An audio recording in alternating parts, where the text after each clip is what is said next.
Hey, I got something smart to say. It's your boy Keefer, and I'm hanging with Flavors. You know the deal. What's the word, What's man? that word, bird? Man, we been locked in for a minute, bro. Man, too long, dog. Okay, Yeah, so hold on. Let's go back to ground zero, bro. yeah, My boy Nick, BMVP, yeah. Hustleberry Finn, he called me. He said, I got some artists that I've done some videos for, and I'm busy tonight. Can you go take the play for me? Mm-hmm. And I shot a video with y'all. We shot at Athenium. We shot Yeah, downtown by some Salvation Army, the big bucket, the red bucket and yeah, stuff. yeah, yeah, yeah. I never forget that, bro. I appreciated that. I appreciated that play. That was a good play for me. Y'all paid Yeah, me well. You know, yeah, we had fun. We built off that. I thought we was yeah, gonna shoot like 30 music videos after that, yeah, yeah, but yeah. you know, God had something different for all of us. Yeah, no, Y'all for did the sure. clothes and the movies, and Yeah. I definitely took the camera way farther than I thought it would go. Oh yeah, yeah. I say You been that going crazy, bro.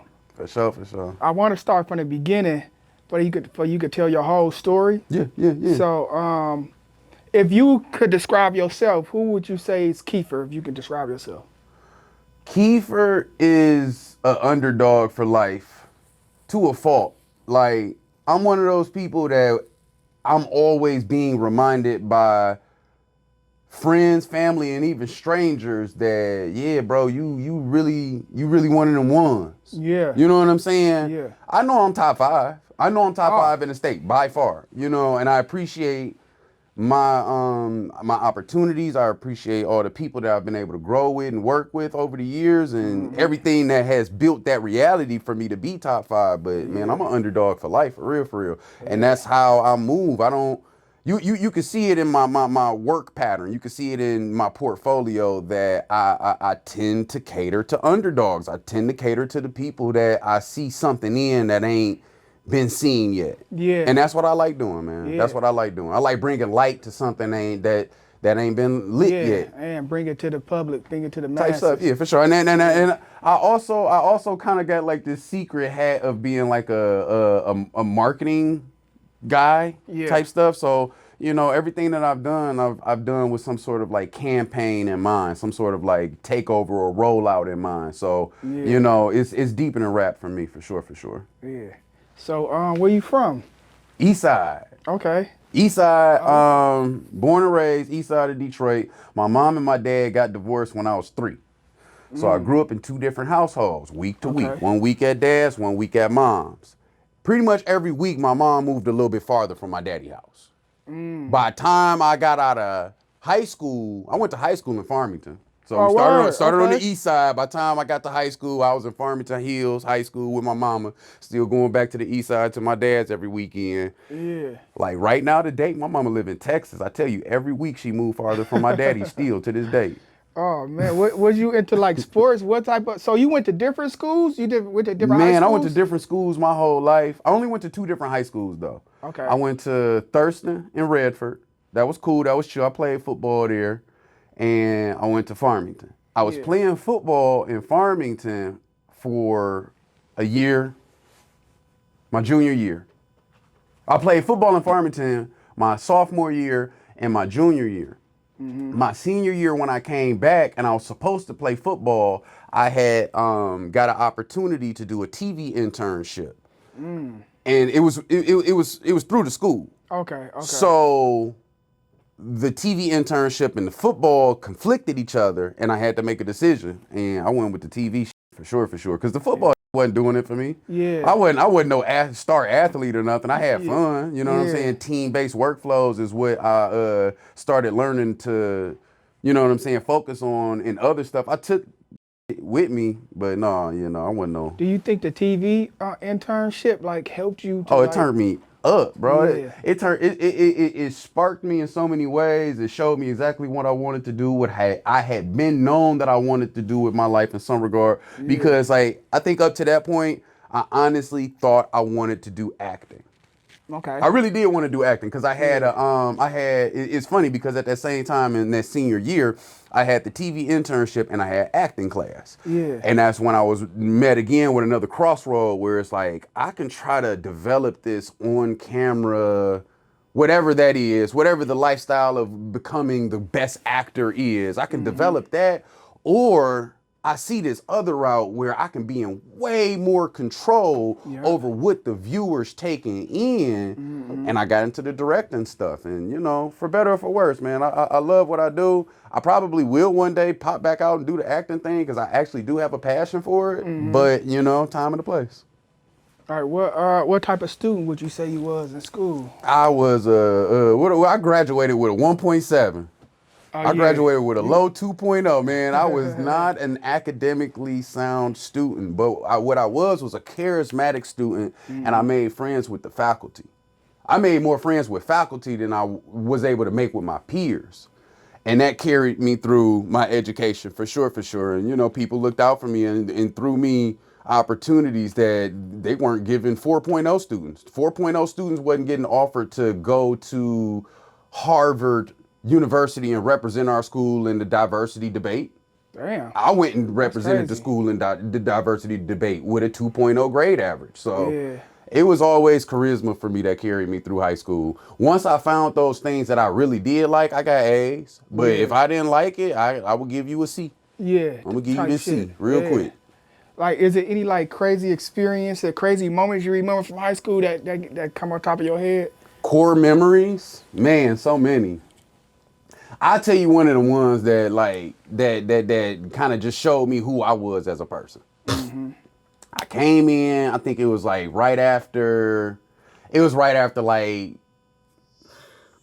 okay, junior year. I came in beginning of junior year. Yeah. And one of the little homies, this dude, he was half my size too, man. It wasn't even no favorable situation for him to even try to get himself into. But dude came up out of nowhere on some jealousy, just wanted to fight me. Damn. Out of nowhere, just no reason, no motivation. Like I came in off of a, off of a summer, huh? You knew him? I knew him. Yeah, I knew him, but I ain't know him. But you know what I'm saying? It was one of the things where we all kind of knew each other and shit.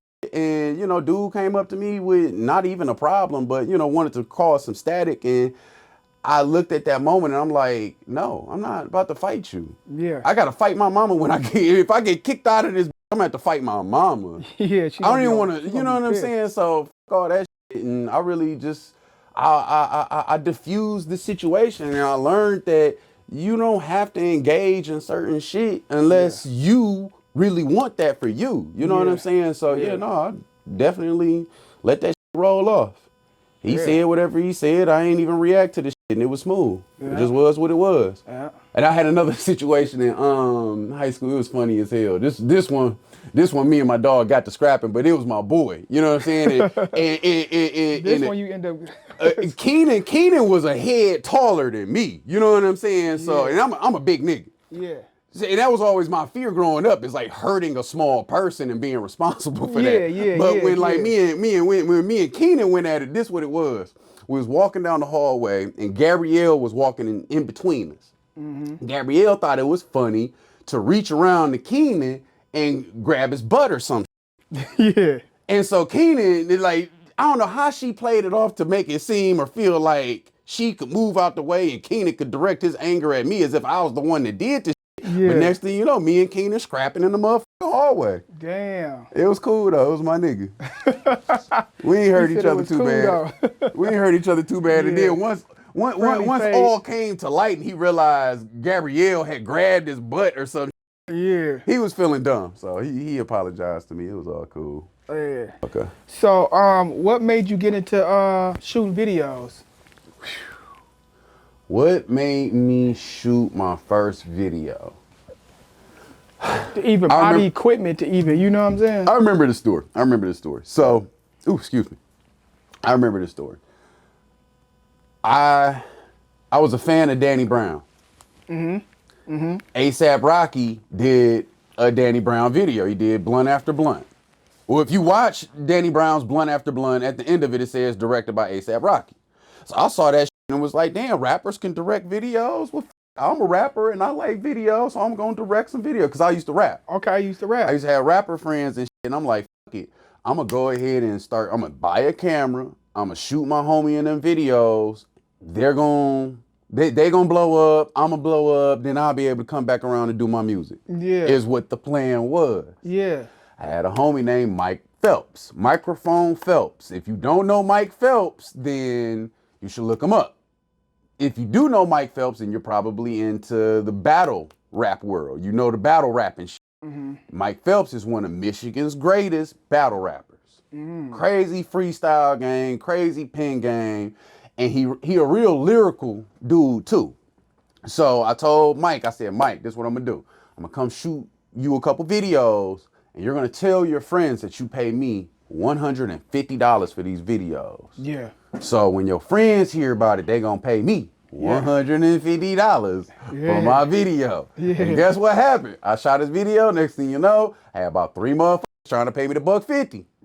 Okay, yeah.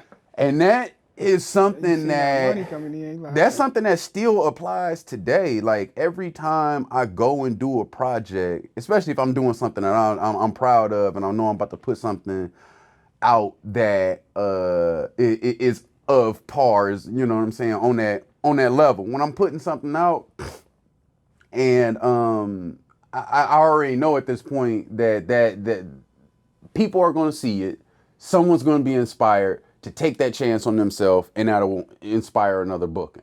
So, you know, I understood, you know, the business side of it in some way to try to survive, but I didn't know the business.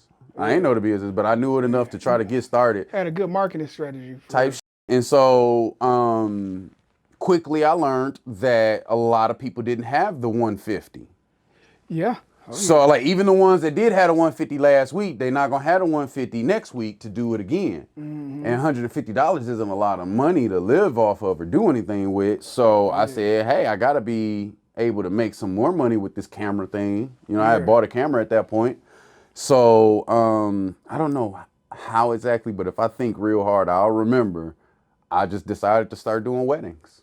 And I remember what it was. My daughter Kelsey and Zoe, their mom. So my first kid's mom, she was like, "Hey, I know some people about to get married. Why don't you go do such and such and so and so?" Like she hooked me up with them. The people, they paid me. They brought me some cash deposit. When they brought me the cash deposit, I was like, "Oh dang, I feel like a drug dealer." I got cash in my pocket. I got cash, and I got like one of them 150s from another rapper that week too. I was feeling like Pablo Escobar. That I had bankroll. And I started doing wedding stuff. I started figuring out some corporate stuff to do. I just started figuring out how can I hustle with this camera that's, you know, gonna make it make sense for me at the end of the day, that I did go out and put a day's worth of work in. At least somebody owed me some real money that I can feed my family off of, because at that time I had my first kid. You know, shit was getting real. It wasn't time that I couldn't play with it no more. I had to really go and, you know, focus and lock in on what that was. And so that's when I started. I put together a media company called Better Detroit Media. And that company technically still exists today.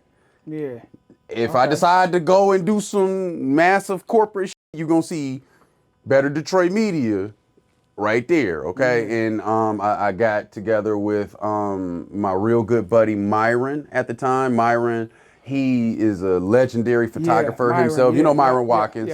Started 5, Yellow Wall, all of that. I got with Myron. I said, hey Myron, I got this little, I got this business venture I want us to do together. I'm gonna go book videos and weddings, and I need you to just come and shoot the weddings, and I'll edit your photos. You ain't even got to edit the photos. I'll pay you a good day rate for your photography skills for a day, and boom, give me my photos. I'm gonna sit here and, you know, laptop it out, and boom. And that's what I was doing, and that's what I was actually trying to make. I was actually making some money with that.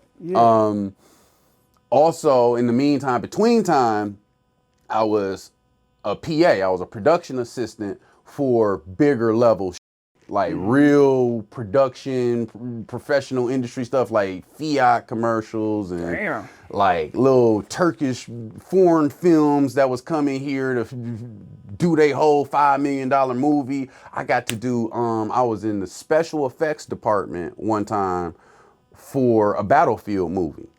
Damn. $5 million budget. They spent $5 million on production. Then they had another $5 million and they spent it on post-production. Big shit. So I'm like, okay, this is cool. How you get into that? How did I get to that? Yeah. That was a who's who kind of thing. That was figuring out who do I know in my life to get me into that room. So I had a homie, a OG that my dad had introduced me to, and he worked with Fox in the news and whatnot. His name's Chuck Bennett. And I hit Chuck Bennett. I said, Chuck, I need to not be a nobody. Like I hit Chuck. I'm like, bro, I need to make something of my career with this shit. I went to Specs Howard. I got these student loans. Now I bought this camera. What's the next move? And he was like, I got an idea. Let's have lunch with my boy Christos Moisides. We sat down at one of Christos' restaurant. Now Christos is a movie producer that is a real estate mogul too. Got a whole bunch of property down in Greektown, all across the city. And he's a movie producer, a director, and a camera op as well. I got to doing my research and realized he did one of the, Triple X with Vin Diesel? Yeah. He did the shot with Vin Diesel skiing down the mountain during the avalanche. Damn. That's Christos rocking that camera or DP in that situation.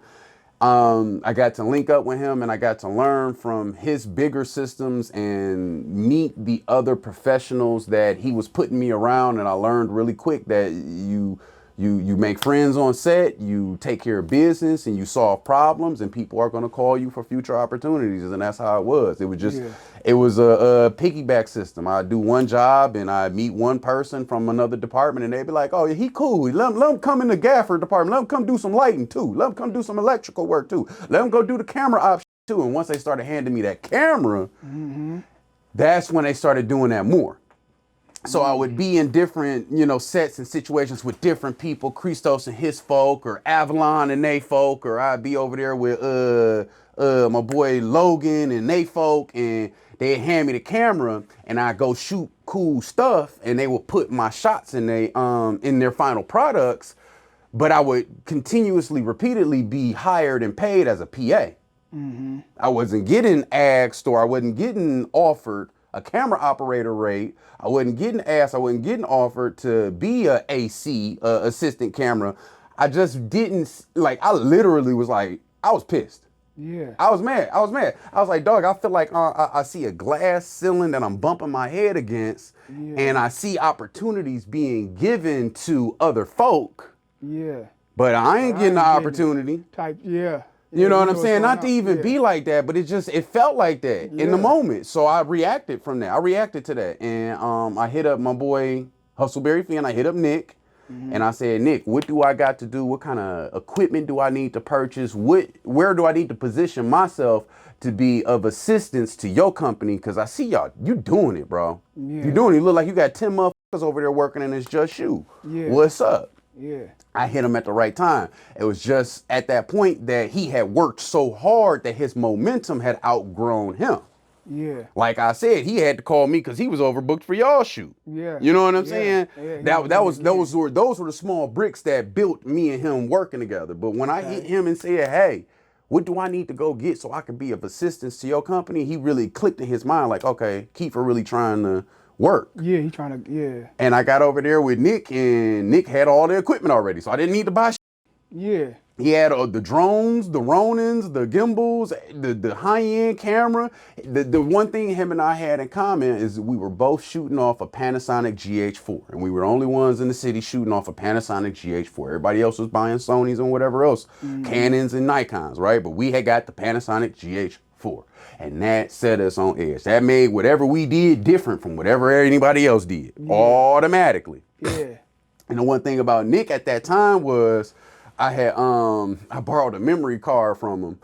And, after I used the memory card for my shoot, I didn't know Nick or his work at that point yet. I'm being nosy. I'm like, let me look in his memory card and see if I can see some footage from his shoot. I saw some footage from his shoot. I'm like, all right, let's see what this because this motherfucker is so cold. His shots gotta be so cold, right? I get to clicking the shots. All the shots is 2 seconds long. None of his shots are longer than 3 seconds. Shaky hands. I'm like, damn, this motherfucker been editing this. He's been editing this. I said, dude, we about to take this to the next level because my camera discipline was different at that time. Right. So I started sharing my camera discipline with him. He started sharing his editing disciplines with me. Perfect match. The biggest discipline to his editing discipline that he ever shared with me was turn your project around and turn it back into the folk and get them their. Yeah. That's the biggest thing that white boy ever taught me was if you get paid for work, do the work, communicate with the folk, get it back as quick as you can. And I started seeing all of the little stuff that I was trying years before multiply exponentially just by applying that one thing right there. Yeah. Get the work, push it out. Yeah.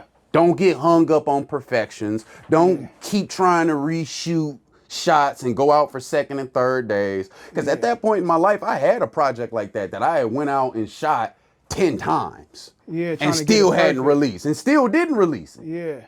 Yeah. I mean, I was borrowing from Turkish movie sets. I was borrowing from the Battlefield set.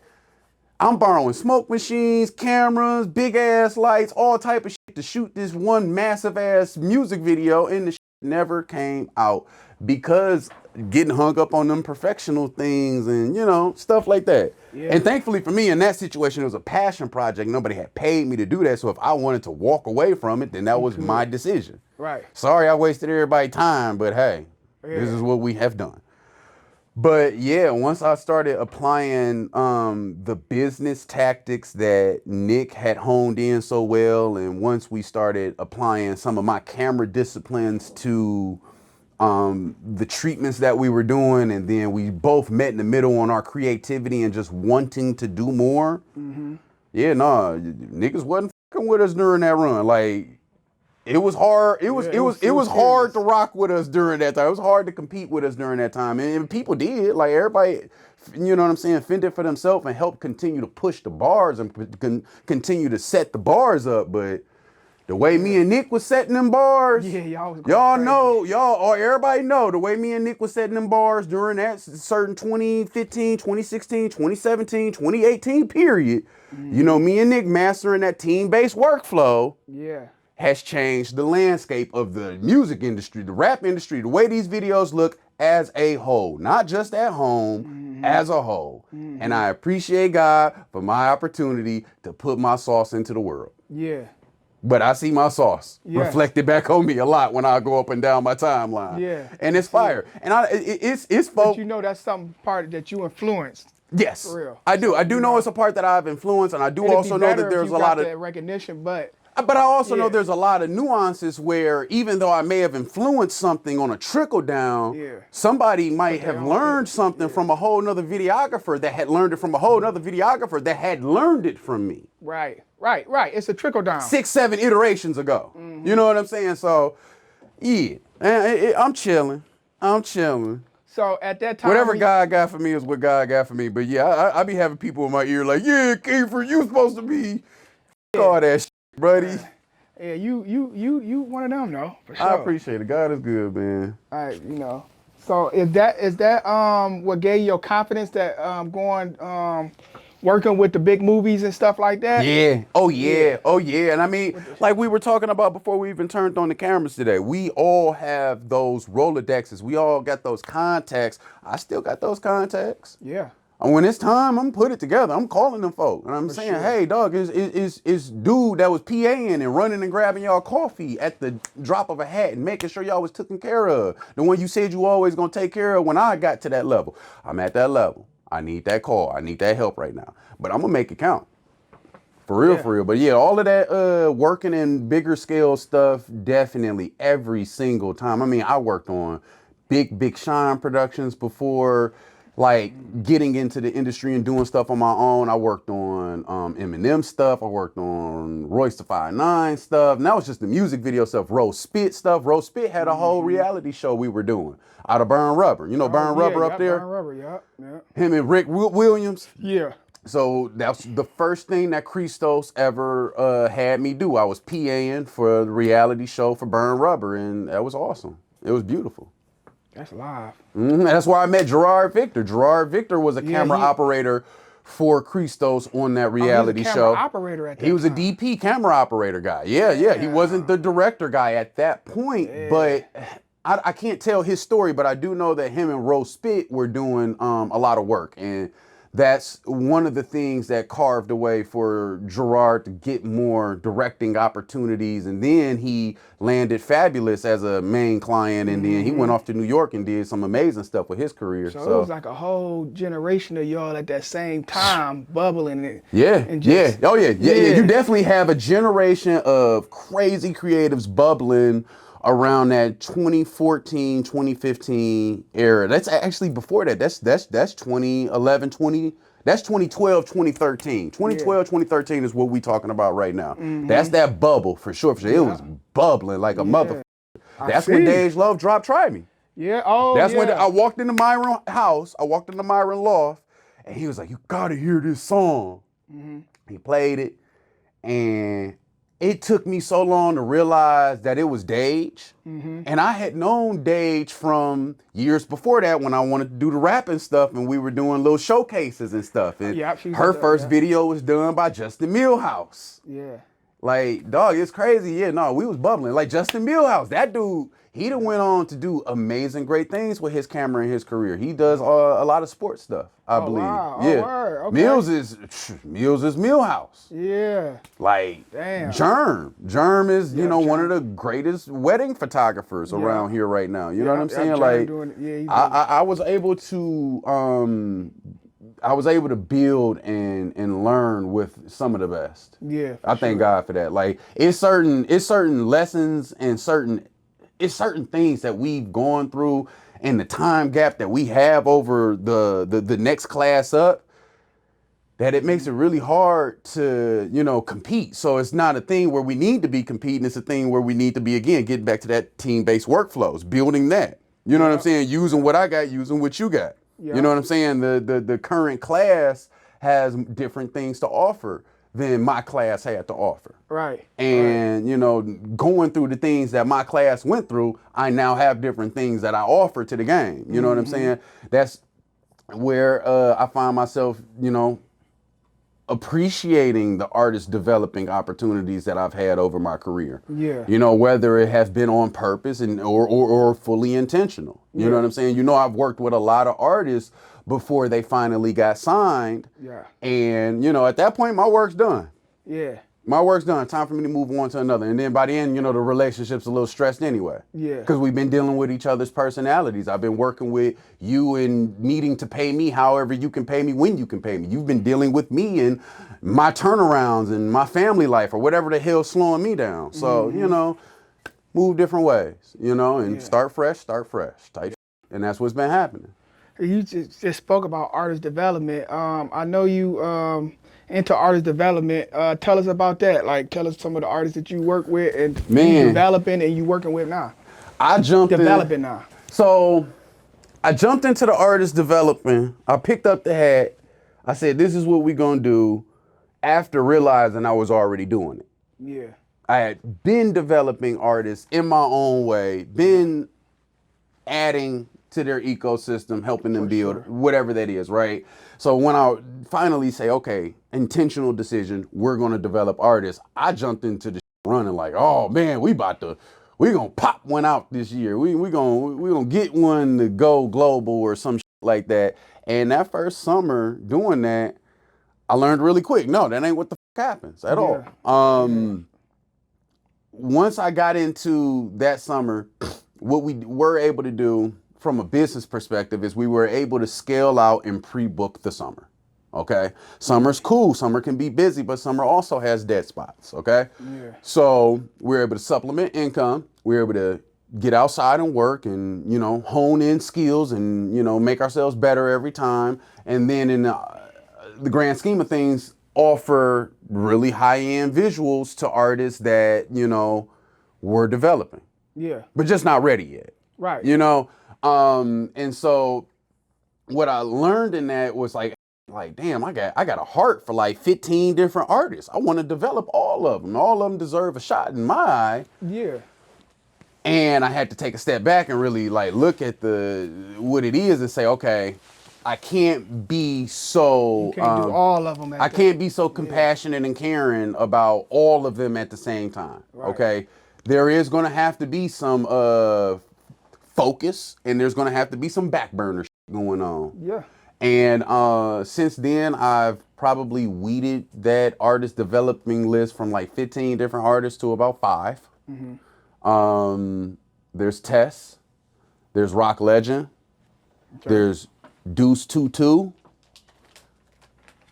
There's a 4 or 5 I'm not thinking of right now. Yeah. Who else? We'll say those are the ones that are catching my main attention right now.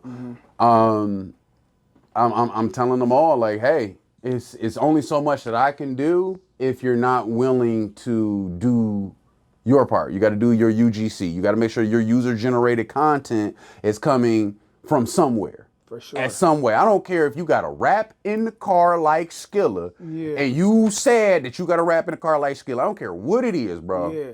Make some user generated content on a consistent basis. Okay, share your face, share your opinion, share your voice. Yeah. And then I can come behind and do my job. Absolutely. But I can't do my job until you do yours. For sure. You got to. For sure. So, that's one thing I'm learning with this artist developing thing is it doesn't pay the bills, so it can't be my full focus. Right. What does pay the bills is front door label work, work from artists that are signed to labels that want high-end visuals and real problem-solving skills on set. They want to be able to show up, not worry about nothing, and know that a masterpiece in a movie is getting shot and took care of. Yeah. That's the front end.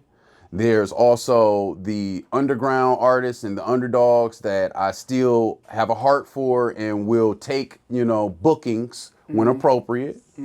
And then outside of that, there's what I'm doing with Sada and my YouTube. I've been really blessed to work with Sada side by side for a very long time, to the point where like I was on tour with them, for about 2 or 3 years. Yeah. Shout out to Sada and DZ. They're in Oakland right now. They're up at Empire right now as we speak, actually putting a bow on the Double Dragons album that we've all been waiting for forever. Yeah.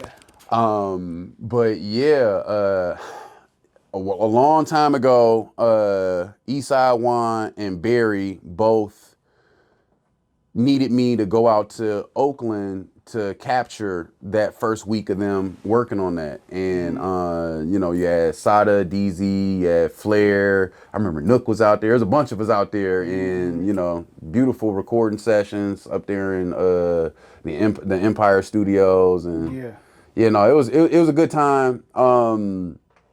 All in all, I say that to say, the current, what I'm doing with Sada and this YouTube, I realized that I have a strong subscriber base, and I feel like I realize that I have a lot of good hits on my channel.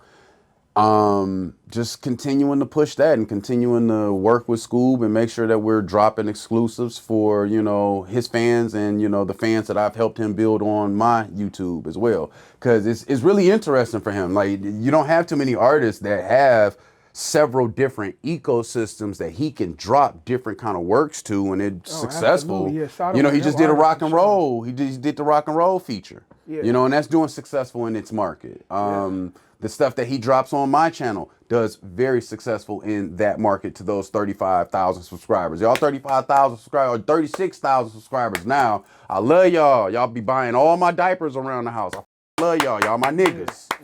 Y'all my niggas. Okay, keep watching, keep clicking, keep liking, keep subscribing. He's just one of them artists though. I feel like he like multi-talent type artist, bro. Like very multi-talented. His personality, he can stream if he want to. He's streaming a lot. And then musically, he's one of the most talented musically. I saw that. I had that conversation with him years ago when we were working on one of our first. I feel like he didn't even tap into like some of the shit. Like he is tip of the iceberg for sure. He's barely shown what he really can do with music, with entertainment. He's barely shown it. Yeah. And he has a lot more to do. We've been working on a documentary this entire time. So, nice. One day that may see the light of day, Yeah. Outside of that, yeah, no. I thank God for the relationships I've been able to build, you know, and even the ones that didn't, you know, stick around, you know, the ones that have come and gone, the people that I've just been with for a season, you know, good opportunities as well there. Yeah, we gonna tap into like all that, but I want to talk to you about like your video work, like for a new videographer, like what are some start off cameras you think they should get? Okay. Start off cameras in 2026 that a young videographer should get. Okay, so don't run and get an FX3 or an FX30. Don't get an FX30 at all. Do get A7 S3s. Do get what's that? Zev E1. Get that. What else that you should get? Get a GoPro or get a Nano. Yeah, get the DJI Nano. Like, see how the technology is changing the medium again right now. Like, we're going through a technological advance.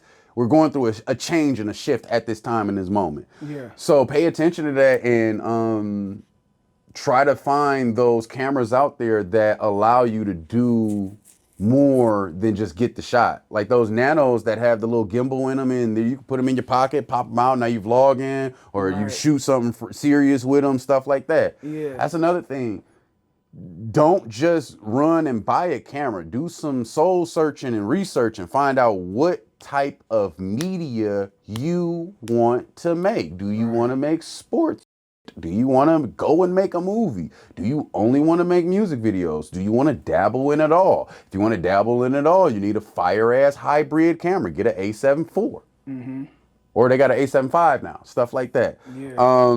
Just know that, you know, you probably going to be spending somewhere between 15 to 2 bands to get started. And that's on the low end. Yeah. And figure out as quick as you can how to shoot in manual everything. Don't use auto anything if you want to compete with people like myself. Yeah. And yeah, YouTube University. If you can type it in a DM and ask me, you can type it in ChatGPT and get the answer quicker. Right. Use the technology to your advantage and make it work. Because like damn near any camera could be doing it. Just don't go and get certain Nikons and Canons and expect it to keep up with a Sony. Right. Don't go and get a Panasonic GH whatever and expect it to keep up with a Sony. Yeah. Don't shoot yourself in the foot and go get the biggest you can and get a Red, and you haven't understood that in order to have a Red, now you need a gaffer and an audio tech and all these other things that really make a Red pop. You need cinema glass, stuff like that. So yeah, do your research, because the answer is in the research, for real, for real. How much you think a starting videographer should charge? Excellent question. A starting videographer shouldn't be charging anything less than $500. You should be making sure you paying yourself at least that $250 to go outside. And you need to be making sure you're paying yourself at least $250 to sit at that computer. What a lot of people forget to do is charge for the time that they have to sit at the computer. A lot of people forget to pay themselves to edit. Right. I was one of those people. I looked up and realized that a lot of the edits I had done at that point, I had done on my own time. Nobody was paying me for that time to sit at that computer for 15 to 20 hours. Yeah. Okay? Yeah. And that's when I was putting 15 to 20 hours in an edit. Right now, nowadays, it's about 6 to 8 hours that'll get put into an edit. Yeah. And I still make sure I'm compensated in some way for that. Even if I'm making sure I'm taking my budget or my rate and I'm breaking it up and saying, okay, Keefer, here's your money for going outside and shooting. Here's your money for editing. And here's a little bit of money for having patience for dealing with these niggas anyway. Yeah. Yeah. Like, for you, like, is it certain artists that you would deal with and give them a break, or is it certain artists, or you just firm with your price, or do it gotta make sense, or how's that? Yeah, it's gotta It doesn't have to make sense. It has to make. Hold on. Let me rephrase that. The real honest answer is you get what you pay for. Yeah. I can scale things to a budget, and I will produce and I will produce and deliver either at that budget's par, or I'm gonna try to put a little bit of extra sauce on it to where I'm giving you something that look like it's a little bit more, but you get what you pay for. Yeah. And I have to be that way because there are certain clients that have paid me a lot of money to do certain things. Yeah. And I like to put that kind of work into a project, and I want to reserve that kind of work for when it makes sense. Is it like say if a big artist came to you, like would you work with them just for the opportunity, or would you would you just have to charge them? Because I mean you already got a name, so yeah, I have that experience. I've had that a lot. That's a good question, and I feel like it depends on which part I've been in my career over the years. Nowadays, absolutely not. I can't do anything for exposure. It has to make sense in some way, shape, or form. I had an opportunity last year that I had to, and it was a very good opportunity. Huge artists, but they did not have anything to spend on the video. So I just couldn't do it. Yeah. I couldn't do it, man. I wanted to do it. I'd still lose sleep at night sometimes knowing I didn't do that video. Yeah. And I had worked it out to where it would have been on my channel and everything.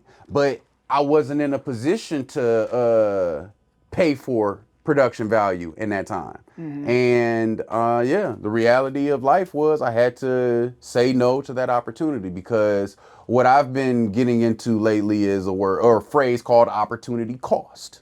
Okay. Yeah. And essentially, I'm still researching, I'm not going to give you no definition today, but you do your own research and figure out. But what it says to me is figure out if this opportunity is worth what it costs to engage in it. Right. Right.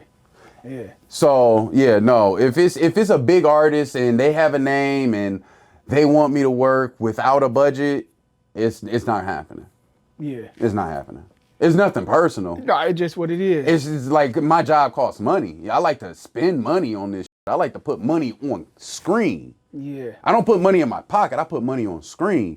You're forcing me to do it with none. Like you must have, you got motion in, huh? Yeah. You know what I'm saying? Like, right. How many planes we about to get on today? Yeah. Because we ain't got no production budget. We must be in motion. Yeah, some serious, yeah. How important is lighting when it comes to shooting?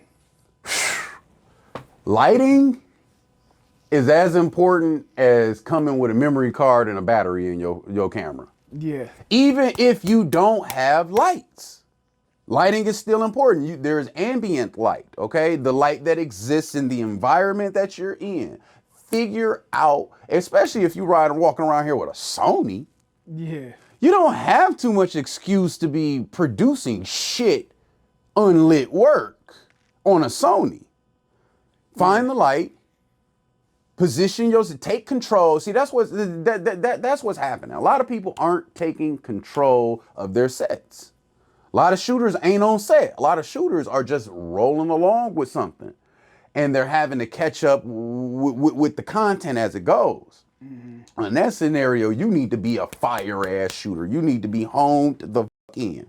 And if you're not honed in, hone in. Just keep on going. Keep on putting the reps in. Put your camera in manual. Figure it out. Bump your head. You're going to get some good shots, and you're going to get some shit shots. To this date, I get good shots. I get shit shots. Okay? But at the end of the day, no, put it in mode and get going. What's some pros and cons about being a videographer? The biggest pro to media, videography, directing, however you want to go into this, is the endorphins. The endorphins that are released when you achieve your goal. When you actually put together the things, when you actually sit at that computer, and tie those things together, and you push export and you sit back and you watch, and you're able to share that with people, and you're able to get a response from all of that hard work. That's the best part. That's the biggest pro. For sure. It's being able to share that work with people and get some sort of response or a reaction. What's some cons? I say one con is, and it's a con to life in general, is entitlement. You will run into entitlement from everyone and everywhere. You will run into entitlement from yourself. You'll have to check yourself and say, hey, I'm expecting something right now, not earning something right now. So that's one irritating factor. You know, people think that you can make anybody famous if you point the camera at them. It just don't work like that. Like you can't just book me at my bare minimum and think I'm going to show up with my camera and produce high caliber. Where are the bells and whistles? You know, so and then I guess I'd say the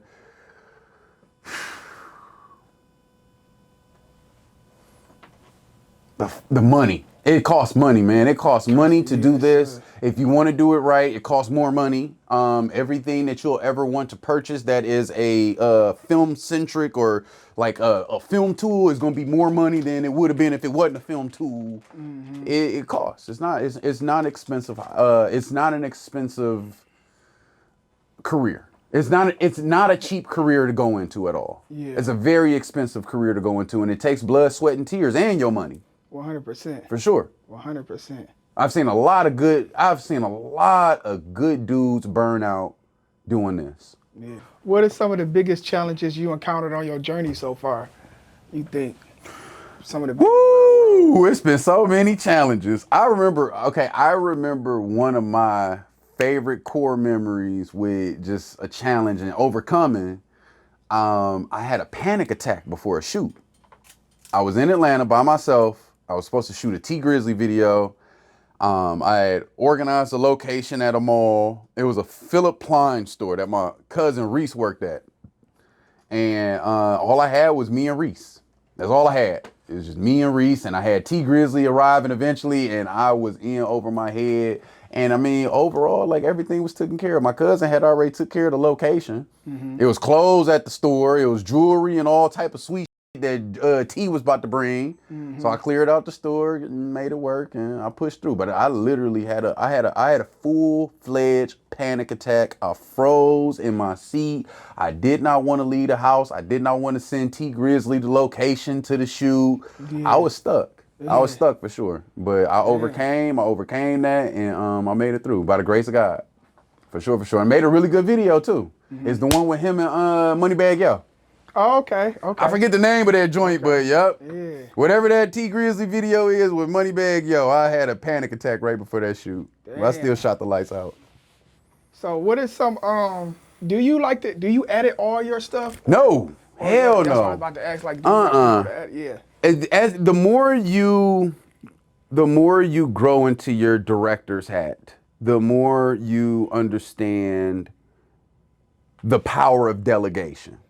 And appreciate those other perspectives. I had my buddy PJ. He came over yesterday and he picked up an edit where I was at. And he did things in that edit with that footage that I wouldn't have done. Yes. And they're cool. You know? And I appreciate that. It's very important to mix it up, and because if you don't, you know, you're gonna risk the risk of putting out the same looking all the time. That's one of the quick cheat codes to getting a different texture is finding another artist to collaborate with. I love working with 12 Mile Kyle. He does great edits for me. That nigga Rare is one of the coldest shooters alive, and he deadly.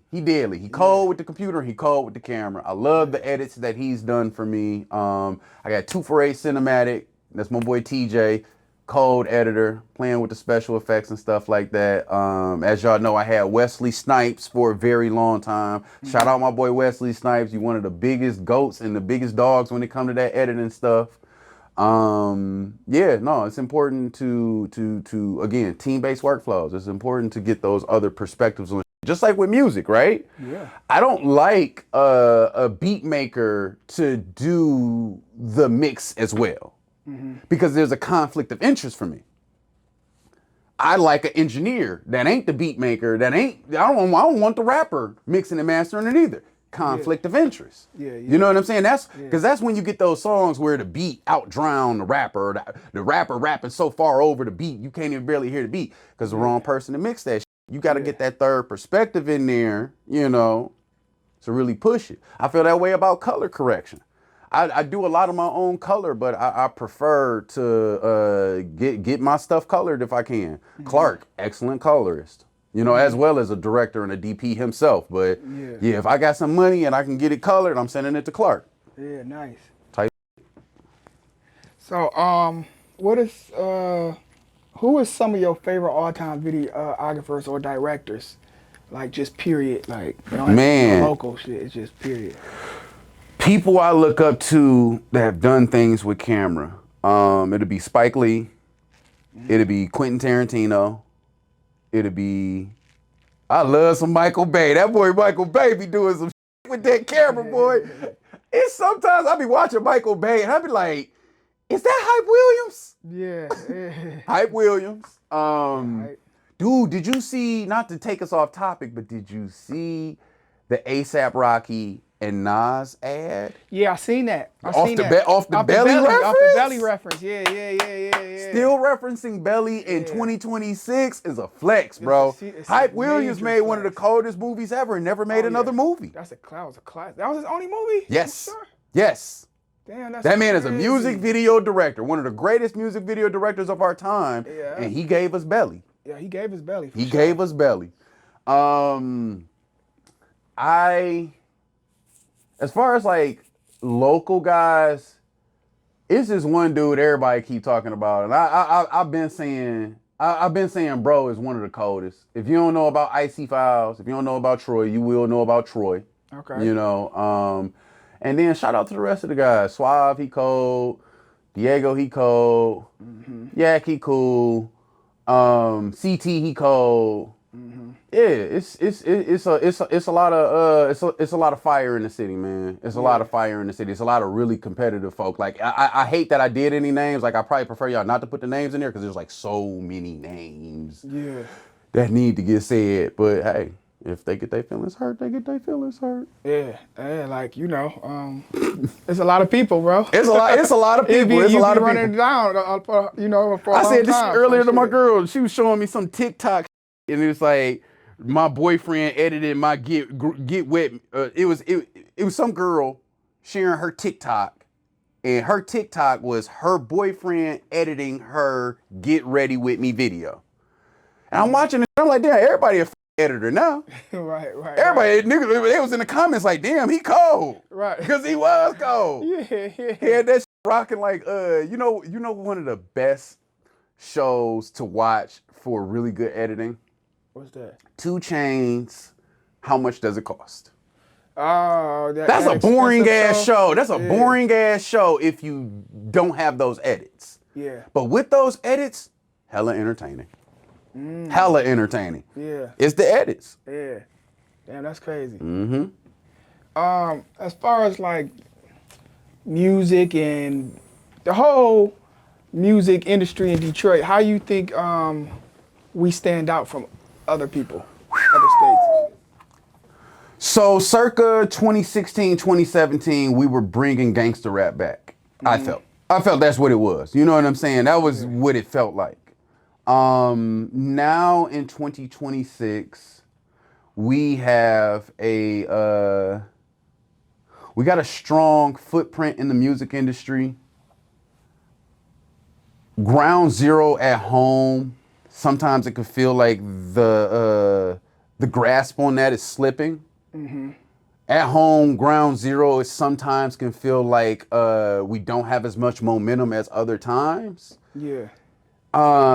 But we're in one of those periods and time zones right now where there's a lot of stuff that we've been doing over the course of the past few years that are just still reaching the masses' attention. We're just still breaking into the realm of consciousness for the world. So we might be a little old and stale to ourselves, you know what I'm saying? Yeah. Some of the shit that we sharing might be familiar to us, Yeah. but it's brand new to the rest of the world still. So, Yeah. and I saw Bootleg Kev. He was like, yeah, Detroit is on top right now. And he said that in a time and place where I didn't feel like we on top right now. Right. I feel like we have sold too quick. Yeah. I feel like the industry was able to come and pick up some of our best artists, and instead of develop and build an ecosystem around where they are, they took them out to where the they was at out there in Cali and New York, and they plugged them in the that. Yeah, I feel like that too, and I feel like the I guess this not that responsibility. Ghazi should have put an office in Detroit. Ghazi should have put an office in Detroit. He should have been put an office in Detroit. And a lot if of you regions, still want to put an office in Detroit, I'll run the office in Detroit, Ghazi. Like, come on now. But like, yeah, it's that. Like, why don't we have the office in Detroit? Yeah, facts. I feel like a lot of regions kind of took some of our style. Oh yeah, we sold soul too quick. Yeah, we sold soul too quick, and that is what it is, and that's something we'll have to pay for. Like they got an accent, but the beats and everything is basically like Detroit. Oh yeah, they leaning on us for sure, for sure. The only ones that I'll ever always say ain't take our style is the Bay. Yeah. The Bay ain't take our style, and we ain't take the Bay style. We are cousins, and we shared some similarities and parallels. Everything else, when you hear the Detroit notes, when you hear them Flint bells, that's our. Yeah, I feel like guys, you got to come get some of these up and coming artists too. That's making noise in like the Midwest. He did that run with that. City. Yeah, I feel like he did that run with that, and that's not what it is for him no more. Yeah. And they got to do more collabs, like the major artists to the up and coming artists in the city. Yeah, the rest of the world. There you go. Because Atlanta was always bringing the other people up. There you go. Like, there you go. Those excuse me. You know how interstates cross interstate? You feel me? We need some of those interstate collaborations. You're right. You're right about that for sure. You know what I'm saying? Yeah. I agree. So getting back to like you and Nick, like, yeah, let's talk about y'all relationship in more in depth, man, and how y'all even meet. Shout out Nick, man. I love you, dog. You my dude. You my dog for life, man. We've been through so much, man. Congratulations on the new baby. Congratulations to you and the wife on the new baby, man. I love y'all, dog. Me and Nick are like twin brothers from another mother. It gets so extreme sometimes where it's hard for us to have a conversation because we both be saying the same shit. Yeah. You know, and we both have such a similar perspective and appreciation of life, but then still very, very different expectations and perspectives on life. You know what I'm saying? Mm-hmm. That's my dog, man. That's my dog. I tell anybody, man, he helped save my life for real. Because I didn't know how I was going to try to navigate my career as a camera operator, even though I had great mentors. But like I said, I was seeing the glass ceiling in that area of being able to assist on set versus being able to control and be on set. And that's what Nick did for me, man. Nick created that opportunity for me to start running running sets the way I like to run sets. Yeah. Like BMVP, was that the name of y'all duo, or that like something that he had the name before he had already? So BMVP was all Nick. BMVP, I had to ask him what it meant. And yeah, that was what Nick had started before then, and me understanding the role that I was trying to play for BMVP, I came and I was BMVP. Yeah. That's it, you know. So both of y'all shot first day out? Yes. Yeah. Absolutely. So that's currently at what, 323 million views right now? Man, oh man, on one of the links. And if you add up the other links, if you add up the other links, that video itself is sitting at least at a billion or right under a billion. Definitely got to be a billion. Yeah, sure. It's a billion on that. Yeah, like talk about that process of making that video and then T first coming out and all that. How y'all linked up with him? I've told the story in different points of my life, and each time I tell this story, it's a different part of the story that I like to share or I even remember myself. There's a funny one to me. When me and Nick were shooting first day out, that was the first day I met Floss a lot. Yeah. Okay. Okay. I didn't meet Floss a lot, but Floss had called Nick while we were in the car going from set to set. And Floss, he was mad as hell at Nick. He was like, "Why did y'all charge Joe Bina so much money for that video?" And I got mad. I'm like, I took it personal. I'm like, dude, and I didn't know him from a can of paint at that time. Yeah. So, you know, Yeah. it's no hard feelings, but I'm like, damn, how is he calling us, checking us, and speaking us on how we're taking care of business today? Yeah. And that showed me how I wanted to move in the industry from that one phone call, from that one moment, for sure, for sure. And I mean, fast forward, I mean, Floss a cool ass dude. Yeah. Yeah. But you know what I'm saying? Them phone calls will happen for sure. Where, you know, expectations and even entitlement will get in the way of, you know, what really need to pop off and what's about to happen. But yeah, that phone call right there set me off in the middle of the day. I'll tell you this. First day out, the treatment itself is 1000% different than what actually got shot. Okay. So me and Nick, we wrote a treatment that really brought the lyrics to life. He said something about making the pot work or whatever the case, scraping the pot. I don't know what the it was that he said in there that motivated us to write this story, but this was the story how First Day Out was supposed to go. T is supposed to be in a trap house, cooking on the stove, okay? Or mason jar vibes, you know what I'm saying? Baking soda in the background, like that. His front door gets kicked in, it's the narcs, okay? He runs out the back door and he gets into a foot chase on foot through the alley, and he gets out into the hood, jumps the fence, and then boom, next thing you know, one of his homies pull up in the car, he get in the car, get away. All right? Then fast forward later in the video, he's at the club, or Truth, he at the bar, and he sees the op that told on him, right? So he taps his boys, let's get him, right? So they get on him, and they snatch him up, and they tie him up, and they to a crisp at the end of the video. It's what was supposed to happen. Yeah. He's supposed to nigga alive. And we had wrote on paper. Yeah. And we sent that to Joe Bina, and she was like, "Oh no, this cannot happen. This is not what the video is gonna be. Can they just take him to Hutch and buy some jewelry or something?" So me and Nick, we really were conflicted creatively because we wanted to do more for First Day Out. Yeah. So it was one of those learning experiences where it's like, okay, well, we don't get to just do what the we want to do with somebody's image. There's push and there's pull.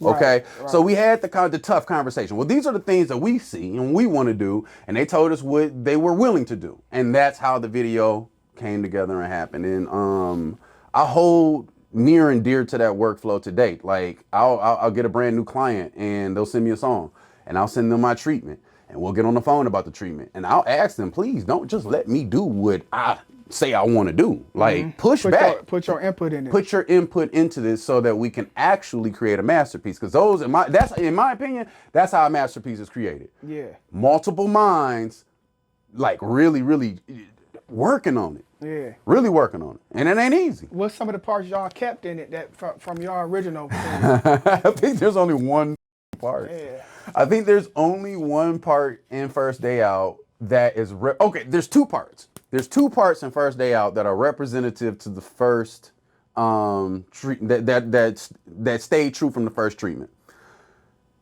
Him getting out of jail and picked up in the oranges. That was me and Nick's idea. Okay. Yeah. Him sitting back to back with himself. I was about to ask you that. In a reflectionary moment. Yeah, I don't know if reflectionary is a word or not, but a moment of reflection. It was him sitting back to back with himself. He's in street clothes. That part was hard. And he's in the orange jumper. Those are the two things that we actually wrote down on paper that actually happened, and it felt good. Yeah. It felt I'm like, good. that sound like something a videographer You know what felt better? put together. So you know what felt better? Yeah. Watching that motherfucking number on YouTube go crazy that night. Man. When that shit dropped, man, it was like none other, dog. Like, I have never, and still to this date, haven't been through something like that.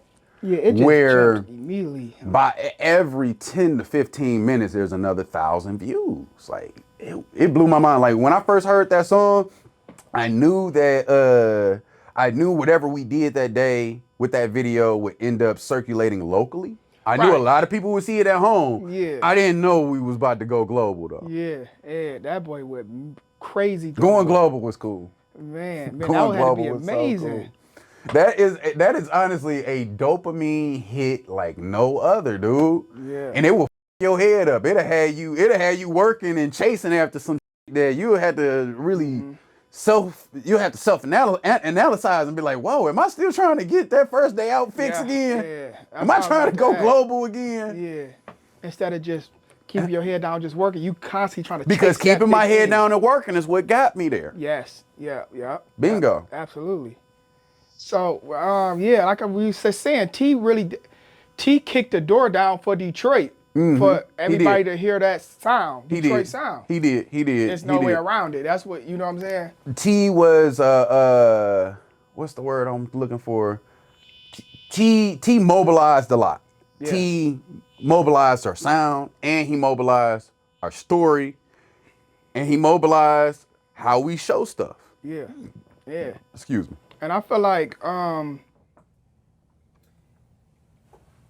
not just that song, but just overall he did it. But that song was the start of kicking the door down. Absolutely. How do you feel? Because that video played a part in the whole thing. How do you feel knowing that you was a part of Detroit history like that, and that you, in a way, helped kick the door down as well?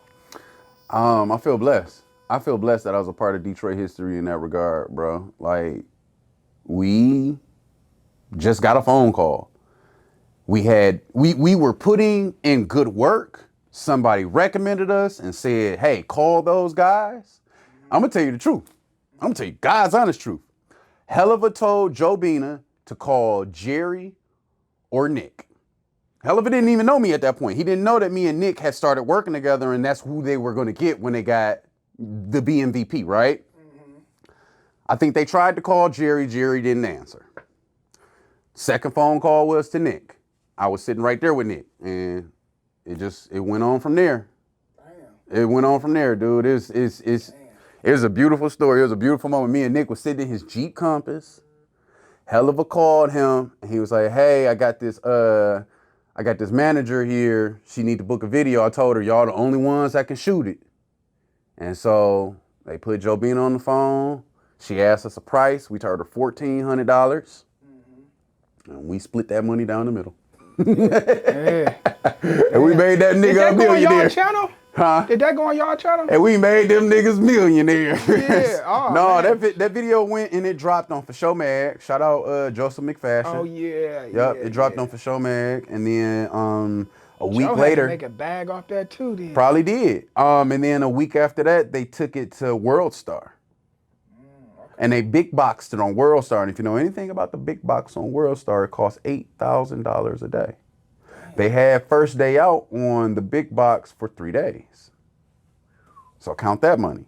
Yeah. And then the following week, they paid 21 Savage like $10,000 to $15,000 to bring T out to open for him for 21 Savage's concert. Okay, so it was just like hit. Yeah. They didn't play with it. They put their money where their mouth is. They bet the house, and it worked. Damn. But that's that thing. Like, you can pussyfoot your investments only to waste your time and money, right? Or you can bet the house, put your all into it, let the world really see your artists on that realm and that playing field that you need them to see them on. Yeah. And what's gonna happen, D? What's gonna happen? Yeah, if I bet the house and I put you exactly where everybody needs to see you, it's one or two things that's gonna happen. You tell me, what's gonna happen? You gonna either pop or you gonna flop. Or you gonna flop. That's there you go. Yeah, it's gonna either you gonna go or it's gonna be a no. Yeah, 100%. But at least we got to find the fuck out. Absolutely. We got to move the fuck on to the next person that wants to rap, and we can put our money behind that. How was you and T relationship? It's cool. It's one of them cordial relationships. Okay. We got history. We haven't stopped and had no long conversation in a long time, and I'd appreciate that, and I would appreciate a long conversation with T, for sure. Yeah. For sure. Yeah. But it's cool. It's cordial. Yeah, for sure. He see me, he smile. Yeah. No, for sure. Like, what's some other big videos you and Nick shot together? Oh man, Me and Nick shot T's first 16 videos, man. So being able to do the Lil Yachty videos with him. You did the Lil Yachty one, the D to the A too? We did D to the A, and we did 2 vaults. We were locked in, bro. We was like I said, it's deep history there. Crazy too. It's deep history there, and I appreciate everything everybody's ever done in circulation. Anybody having expectations and entitlement, that's not where my mind is. It's not the type of, you know what I'm saying, energy. It's not the type of narrative I've ever wanted to even build. You know, but yeah, no. I say Colors for T was one of me and Nick's best videos. Me and Nick did a video for T where we hired or we rented a bear. How do you say you rent a bear or you hire a bear? But we got a bear. Damn. And a piano. It was called Catch It. It was him and Sonny Digital. I got to meet Sonny Digital that day. I seen that. I remember that video. I got to meet Sonny Digital. Sonny Digital. He see me. He smile. We cool as from that day because nigga, I had Sonny Digital dancing on the piano with a bear behind him. How y'all find a bear like a grizzly? That was a real grizzly bear.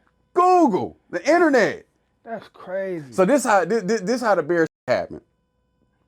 Nick and I went out to meet with T for some random evening meeting. I forgot what it was.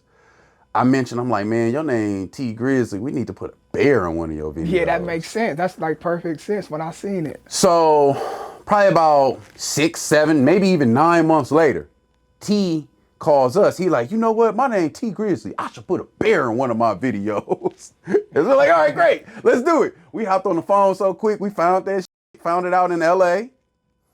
We found a bear trainer in LA, and he's like, all right, where you want us to bring the bear to? And me and Nick was like, well, we don't have no place to bring a bear. Can we come to you? Right. And they was like, yeah, that's cool. Come on, we got some land. So we went out there to where the bear live at. Damn, that's live. That's crazy, bro. It was some Tiger King. It literally was Tiger King, bro. Damn. We pull up and they had all type of animals in their cages, and they pulled the bear out. The bear's name was Tag. Guess what the bear ate? What? White Oreos. Oh, wow, really? Yep. The man, he had a fanny pouch full of white Oreos, and that's all the he needed to control his bear. That's crazy. Yep. So I see after a while you had went and did your own thing. Like, what made you want to do your own thing outside of Nick from that point? Man, I gotta be careful how I tell stories because people's feelings be getting hurt sometimes. Yeah. So I'm gonna tell it the way it need to be told though. So Nick and I were doing a music video for DZ. DZ and them came like 18,000 hours late. The location started charging us overtime. Nick was having to pay for that. And Nick, he invited me out to the car for a quick car meeting. And he told me how he felt. He was like, bro, what you gonna do if I say I'm not doing videos ever again? I took a deep breath and I thought to myself, like, what is that answer? And I told him, I said, I'm gonna keep doing videos. This is our livelihood at this point, you know. And like I'm gonna keep doing videos if that's not what you're gonna do. And so Nick said, okay, cool, I'm about to go do my music. And that was cool. Nick went and did his music, and that day? Not that day. Oh, sorry. It was a transitional period. Oh, okay. It was a transitional period, and pretty much for all intents and purposes, Nick went on to do what he wanted to do with his career, and I took over the accounts that we had at that point, you know, especially our rap industry related accounts. I took them over and, you know, continued to build my relationship with Barry and DZ. And we went on to do 16,000 other music videos where he actually did show up on time. Yeah. I'm gonna talk about how y'all develop a relationship too. I see like after a while you was working with Jerry. Yeah. So Jerry, he was smart, man. He was watching Nick's story and he was trying to figure out, he was watching my story. He was trying to figure out like, damn boy, where does production value coming? Where the lights and the locations and shit coming from? And Jerry tapped in with me for a DZ video. It was my first DZ video I ever got to do. Was with Jerry. Nice. Picture that. So me and Jerry had already started working together before Nick had had that moment of deciding he was gonna not, do videos anymore. But yeah, that was a fire. I think the song is called "Not the Same." FMBDZ, "Not the Same." And yeah, I put together the location, I put together the girls, and I brought some haze and some smoke and shit and made it sweet. Yeah. And me and Jerry was able to build a relationship off of that from there, because he, as talented of a camera op and editor as he is, he likes to, at that point in time in his career, he liked to show up with his camera. You know what I'm saying? And shoot stuff. And he didn't say much to the artist type stuff. And he the type of artist, like, he'll give you direction if it's like me and you standing close to close and you can hear what I'm saying. But if he got to yell some shit for everybody to hear, that just wasn't his style. That was my style. You know what I'm saying? I love yelling at everybody. Yeah. So we were able to, use each other's strengths and, build off of that for sure. Yeah, because I was about to ask you, from a videographer standpoint, what did you admire about how Jerry shot his videos and what he brought to the table? Off bail, even before getting to work with Jerry firsthand, Jerry can take a one location shoot and make you feel like you really just watched a Hype Williams 3 location narrative based hype ass music video. Yeah. It blows my mind how well that man can use one location, one artist, you know what I'm saying, damn near one light, and really make you tune in for the whole video. Yeah, no. Facts. That boy got talent. Yeah, he got some serious That boy got some serious talent. So, and it makes sense why you got somebody like a Cole Bennett that sees and hones in and says, damn, no, the dog is one of the coldest of our generation. For sure. And once I got to working with him and learned how young he was, that really was like, okay, cool, this is perfect. Because at that point, I'd already experienced working with Nick. Nick, who was I think Nick was 6-7 years younger than me. Jerry was 10 years younger than me. Okay. So it's like, okay, cool. I can, offer my old nigga knowledge to somebody that is new and boots on the ground and has a fresh perspective on, culture. Yeah. What is something you say y'all learned from each other, if it was anything? Jerry would hit me and say, hey, can you send me, man, it's hard to explain this without sounding like, okay, so he'd hit me and he'd be like, send me the editing breakdown, right? Or the time, send me the time code. And so, like, how I was working with him and I in our shoots, where he would get an opportunity and he would say, okay, cool, pass it straight to Keefer and see if it turns into real things. Because this motherfuckers call you every day, talk about I got, X amount of dollars to you to go do this, that, and the third, right? And a lot of times don't fall through, right? So his system was send it to Keefer and, wait until it's real, right? And I would hit him back and be like, okay, it's real now. We have a treatment, we have a date, we have a budget, here's your deposit, so on and so forth, right? Yeah. So by the time we're on set, everybody's asking me questions. What's the treatment? What's the next scene? Nobody knows nothing because ain't nobody read. Okay? Yeah. So by the time Jerry get home with the footage, he like, okay, let me just hit Keefer and, have him send me the editing breakdown. So I just send them all right, from 0 to 15 seconds is the intro establishing shot. After that, 15 seconds to 20 seconds is a B-roll shot of the gun. From 20 seconds to 30 seconds is going to be whatever is about to happen. You know what I'm saying? Down to the end of the video. And that's how we were able to bring bigger visions to life from, people like King Von and other really big, Slime Life Shawty and even Lil Durk. We did some videos for him with that same workflow. We did a video for Yo Gotti and 42 Doug with that, kind of workflow. So nice. Yeah.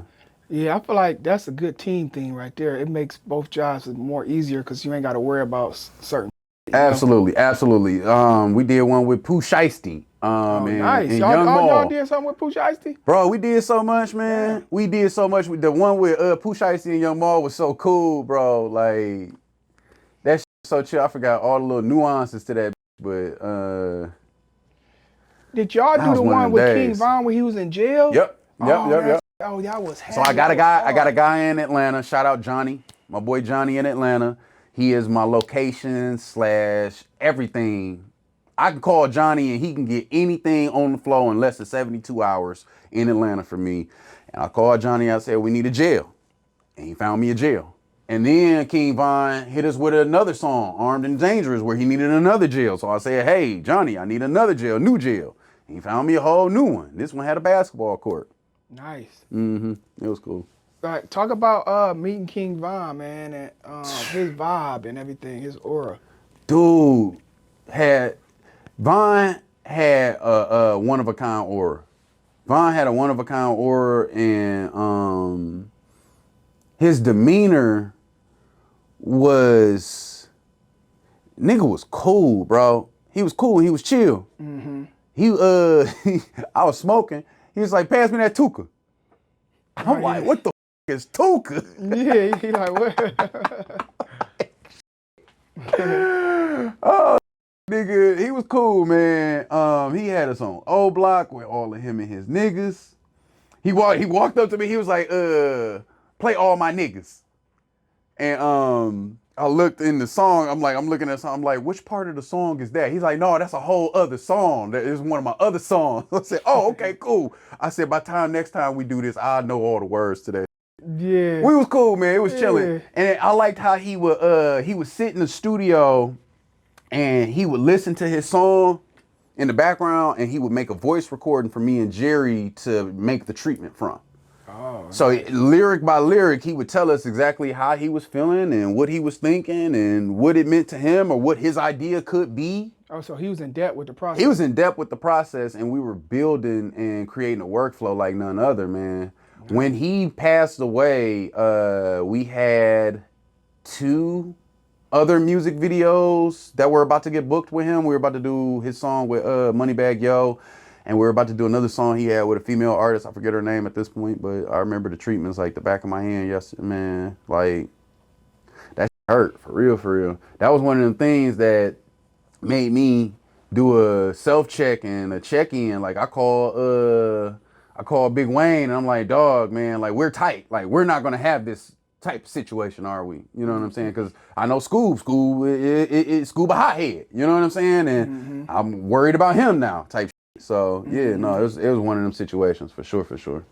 So did y'all play a part in that Sada and King Von video? Yeah, we shot that too. Shot that too. Yeah, we shot that too. Yeah, we shot that too. That shit was done, man. That set seemed like y'all was just live. Bro, that set, nigga. That whole video shoot was crazy, dog. All right, first of all, me, Jerry, and my little brother, shout out Selly Sale, he a chef in the city, Chef Don. I don't know which name he going by today. You know how your little brothers be. They got 16 different street names, but Chef Don catering, Chef Don cooking, man. Y'all go tap in with him. But it was me, Chef Don, and Jerry in my little Crown Vic, and we had to drive to Kentucky. The reason why we shot Preston, like, why did we shoot Preston with King Von from Chicago and Sada Baby from Detroit in Kentucky? All right. Like, do you know that Preston was shot in Kentucky? I didn't know that. Nobody knows that. Because why? The whole video is on a brick wall in the parking lot. Oh. Yeah. The whole video on that brick wall in a parking lot. There was supposed to be more scenes to the video, too. It was a whole night we had planned. But that was one of them nights, bro. Niggas from Detroit, niggas from Chicago, and probably even niggas from Kentucky, all of them was surrounding the area where we were trying to shoot. I'm like, back up, y'all. Back up. Please, back up. Please, back up. Back the up. Like, I'm trying all the variations of, can y'all get out Jerry way so he can shoot this shot? Yeah. So now niggas in the crowd, they starting to murmur, this nigga with this mustache getting on my I'm about to this nigga mustache up type. They talking crazy.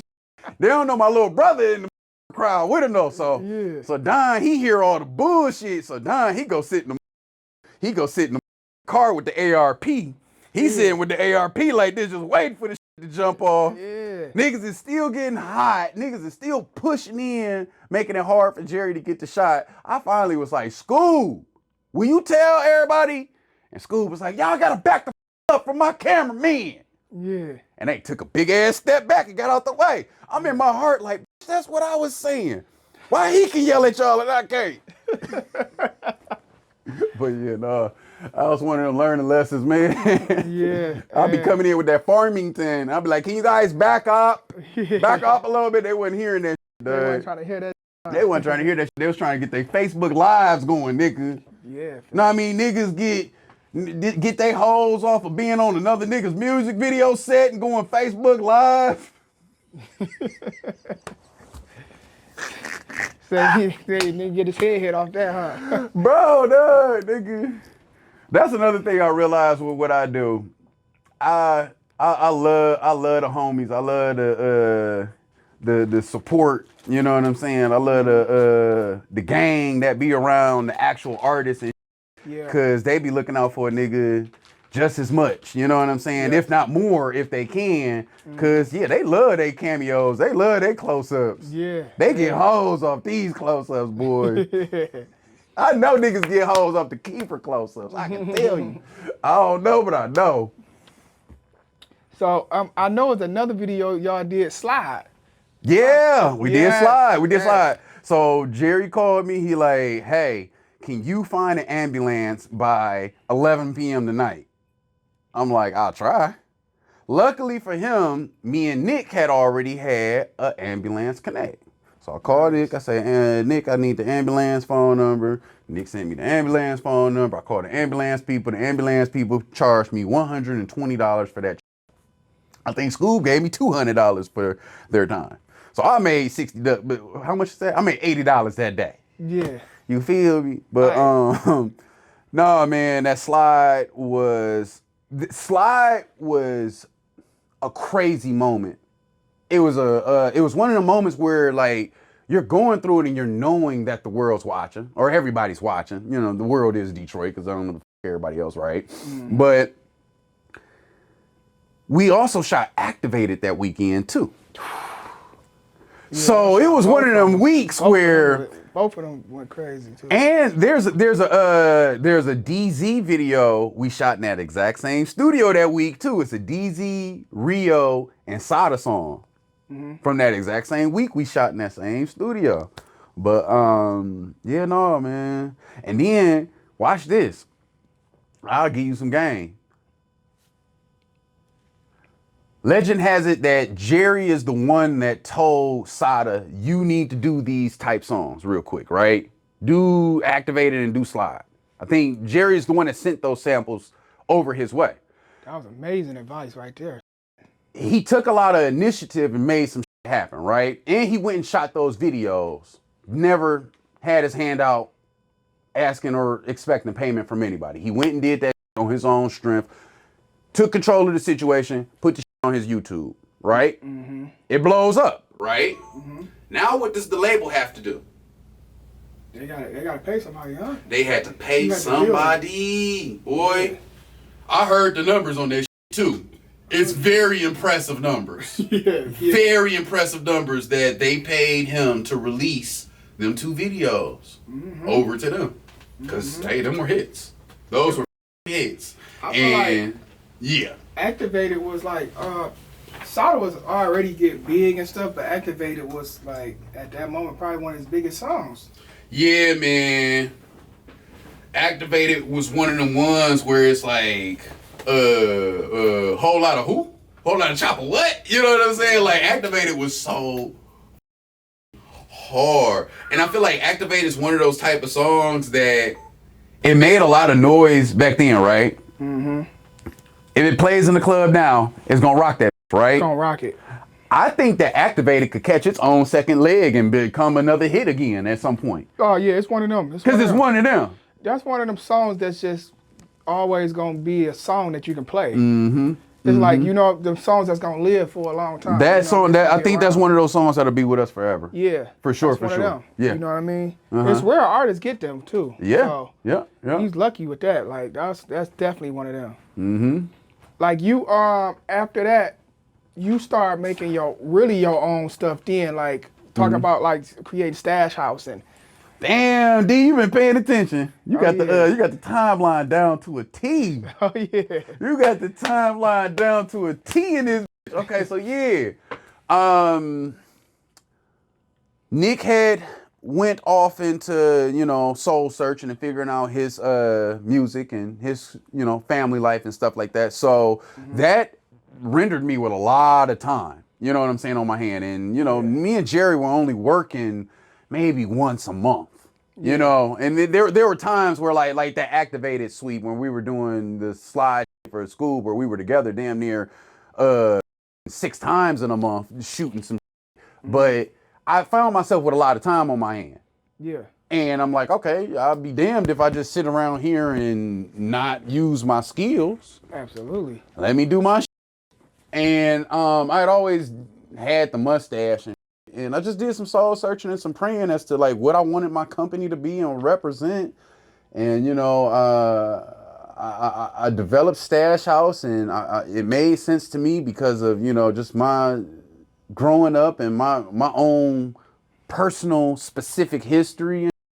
So Stash House made sense. And I think that summer I had this artist named Big Chop, and Big Chop had a really good song, but the blueprint was like verbatim first day out blueprint. Melodic build up, big beat drop. We did a massive ass music video. Like we did all the bells and whistles and tried to, click into that blueprint. It didn't work for Big Chop. It didn't blow up, but it was a cool opportunity. It was a good video. I had an intern shooting with me at that time, named, I ain't even gonna say dog name, because dog one of them editor videographers that did go the wrong way with this. He got burnt out and started acting the ass. So I ain't even gonna say about him, but I had a little homie that was helping me with that shit, and I'm like, cool. I was motivated to build. Because I've always been motivated to build team-based workflows. And that's what Stash House is. That's what Stash House was being built, was always intended to be. A dojo, umbrella, home to others, if you will. So, Keefer's Keefer, I'm Keefer, and I built a company called Stash House, and Stash House does stuff. Yeah. And that's what that was. So, you done work with a lot of artists under the Stash House. Talk about your relationship with Sada and Skilla and the whole Big Squad. Oh, you man. get a lot of their stuff. Yeah. That's family, dog. Big Squad is family. Weed the most, that's family. Like, it's family so much that we can love each other just as much as we hate on each other type shit. And it's always going to come back to love. Yeah. Always going to come back to love. Skilla, I got the opportunity to work with him when Eastside Juan put us together on a few different projects. And, that was during that time and period where I was willing to discount my services so that an artist could be able to book and repeat book and drop on a consistent basis. And we did a lot of work. And, I was very proud of him when he got signed. And by the time he got signed, it was time for him to go ahead and start working with them industry shooters. Skilla one of the only ones that immediately got signed and immediately started really using the resources that the industry was trying to give to him. And it's worked really well for him. What's it called? School, man, that's my brother from another mother, I swear. He told me one time, he was like, Keefer, you gotta be the Jordan Peele of all the music video directors. He should have never told me that shit, cause like I really took that shit to head. I took that shit to head, nigga. Like I be saying that shit to myself in the mirror, like you are the Jordan Peele of the music video directors, nigga. Act right. But no, for real. Man, they've taken me to some amazing opportunities. Got to, be in all the cool spots, hang out in LA, be in Miami, be in New York, all in between, get to know new people, get to sit at label conversations, sit at dinner at 5-star restaurant with label officiants. Like that's the type of shit Scoob did for me. And then in the meantime, between time, around that same time I'm starting Stash House, I'm seeing what Jerry was able to do with, you know, all the other artists, especially even Scoob. But, you know, I'm seeing what Jerry had done with artists to build his platform. I'm like, all right, cool. I'm gonna lock in with Scoob and we're gonna do something today. Yeah. It was this block party on Maxwell, hosted by Marty, and I was supposed to be shooting a documentary for Marty about how he was having a block party in the middle of the pandemic. It was a slow ass day. It wasn't happening. It wasn't documentary-esque. Yeah. Scoob arrived, and I'm like, immediately, I'm like, Sada, like, you got a song? He's like, what do you mean? I said, do you have a song we can give the DJ and he can play it? We can just shoot something. And he's like, yeah. So boom, gave the song to the DJ. It's probably midnight, and we shot Big Hot Cheeto. Big Hot Cheeto changed the landscape for me as a whole, because that was the video that monetized my YouTube channel. Nice. That was the video that showed me, like, hey, there are other streams of income within this, you know, that actually are real. You know, you hear about it, you see other people doing it, but it's a different thing when you see it and feel it yourself. Yeah. So, yeah, that as a whole. And so, you know, bring things full circle. Me and Scoob, we still work very closely today. Like you said, he's super multi-talented, multifaceted, and yeah, I'm just happy to be a part of the team. Happy to be a part of the system, for real, for real. So, you initially met Scoob through T? Yep. It was Joe Bina that called me and Nick and said, hey, can you guys do a video for Sada Baby? And we like, yeah, we love Stacy, Sada Baby. Yeah, let's do it, right? And they sent us a song. I think they sent us, hold up. They sent us a song and we were like, no, this ain't the song. We don't want to do this song. It's not hype enough, right? So then they sent us another song eventually, about a week later, and we did that. It was called Big Scuba. It did good, but don't nobody know the lyrics to Big Scuba, right? Guess what the other song was that we had denied? Guess what that song was? It wasn't. Ghetto Champagne. Oh, man. Yeah, that was one of the ones. Yeah. Ghetto Champagne. Damn. Me and Nick like, yeah, no, it's too slow. Yeah. Oh, man. Bro, but I'll tell you this. I think, in hindsight, I think CT shot Ghetto Champagne, and he shot, yeah, he did. Yeah, he shot the lights out of that. Like, he shot a hood classic, and me and Nick would have probably went in there overkilling shit, making, you know what I'm saying? Me and Nick would probably made it cheesy. Whereas, like, CT made it gangster. Yeah. For real, for real. Who shot Sada Baby song, that video that Nicki Minaj hopped on? Whole lot of choppers. Yeah.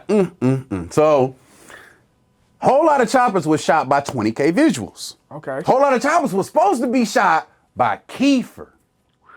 Okay? Yeah. I put a cold ass treatment in. Let me tell you, this first scene. Whole Lot of Choppers. First scene, Eastside Juan, Skilla Baby, Barry, Big Face Barry, and Sada Baby, Scuba Ruffin walk into a bank. You ever seen that movie Heat? Nope. With Robert De Niro in there when they robbed that bitch? It was like 90s, ain't it? Yeah. So, the homies come into the bank with suits on and duffel bags, right? They, then what's it called? You look in, you see the tellers is all bad, right? Just the baddest is the tellers, right? And so then, boom, the nigga pull out ARP, get to acting like he get to moving to rob the joint. And then the hoes get to twerking, and the girls get to twerking, and they get to throwing the money in the air and giving them the money up. Yeah. It ain't no fight, it ain't no competition. Then I had like I wanted like a bank teller, like a bank manager. It was gonna be like a dude, a bank manager. He was gonna be crawling around trying to hit the button, and he was gonna pee on himself when they put the gun on him. Type. Yeah. I was gonna make a movie with a whole lot of choppers. Yeah, that would have been hard though. That ain't what we did though. That'd have been they hard, went a different direction. They what it was, I think what it was they was like, we only got 20. I was like, I think we're gonna need 20, we're gonna need more than 20 for that. Yeah. So they went and gave that 20 to 20K Visuals and made it work. Bro, so you think that's like one of your specialties, like the treatments and everything, and then finding stuff? Cause you've been, throughout this interview, you've been saying you've been finding a lot of stuff, like bears and all type of crazy shit. Man, Yeah, man. Resourcefulness has definitely been one of my specialties over the years. Building relationships with people, keeping a Rolodex, you know what I'm saying? Knowing where some shit is at. That's what you got to do if you, especially if you ever want to be a executive producer in the film game. You damn sure need to have your resources about yourself. But yeah, it's always been a thing where you need to network. You need to get out there. You need to see what's out there. And you need to build good relationships because you're going to need to come back to that and ask for favors. But on the flip side of things, when you got artists that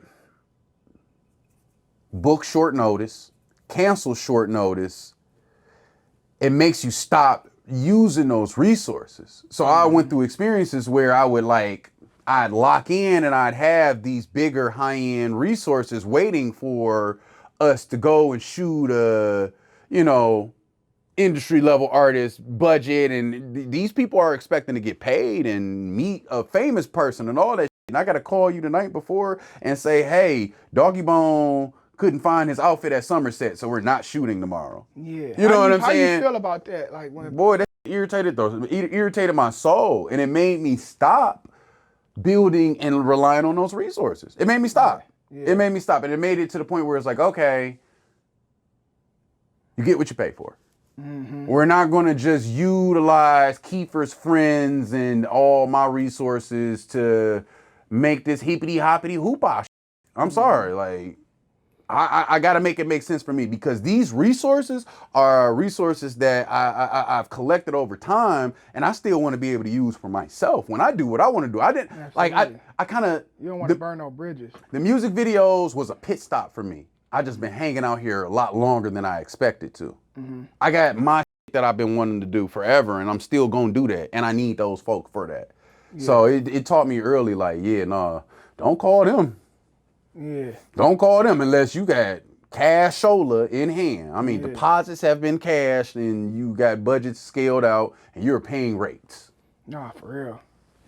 All right, talk about, like, because you said, you found out, like, you can get different streams of income, like YouTube and everything, for, like, a videographer or, like, anybody. How many subscribers and everything you need to get to start getting paid? In order to make money on YouTube, or in order to develop a stream of income on YouTube, you need, and correct me if I'm wrong, you probably got to do some research, but you need 1,000 subscribers. You need a substantial amount of watch time as well. When I got monetized, it was the requirement was 1,000 subscribers and 400 watch hours. Current watch hours or whatever it was. And you had to have been uploading within a certain time frame, whatnot. But once you got that, you got monetized. Once you're monetized, you need to read up on those community guidelines. You really need to know the community guidelines overall before you even get into the YouTube. But specifically when you get monetized, because that's how quickly you will lose your monetization if you aren't following these community guidelines in some way, shape, or form. If you're blatantly breaking them, you will lose your monetization.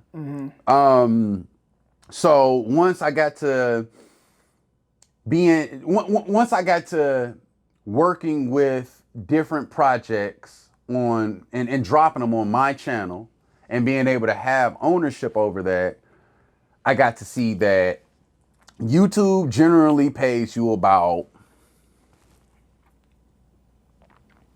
$600 to $800 per 100,000 views you get.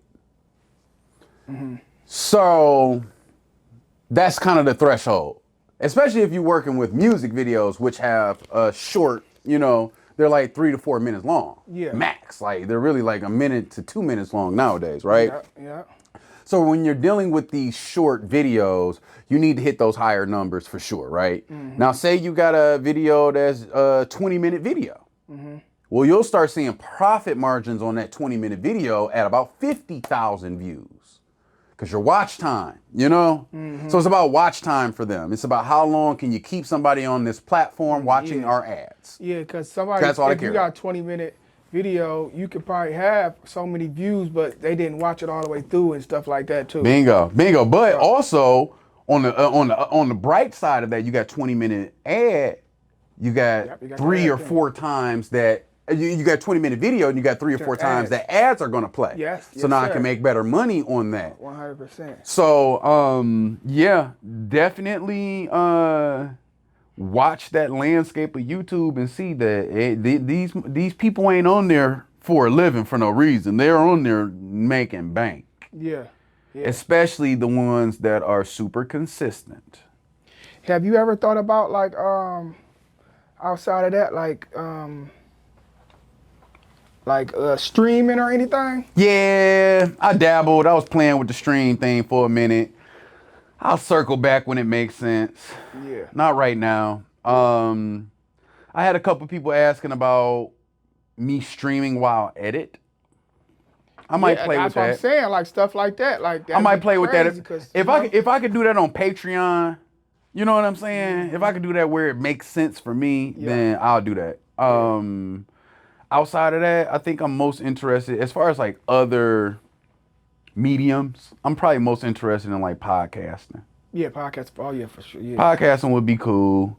One thing I've learned is to keep my mouth shut, especially about my ideas, bro. Just like, cause you cannot get mad when you spark somebody else to do something that you were pussyfooting to do. Right. Yeah, 100%. The one thing I learned is not to talk about it until it's done.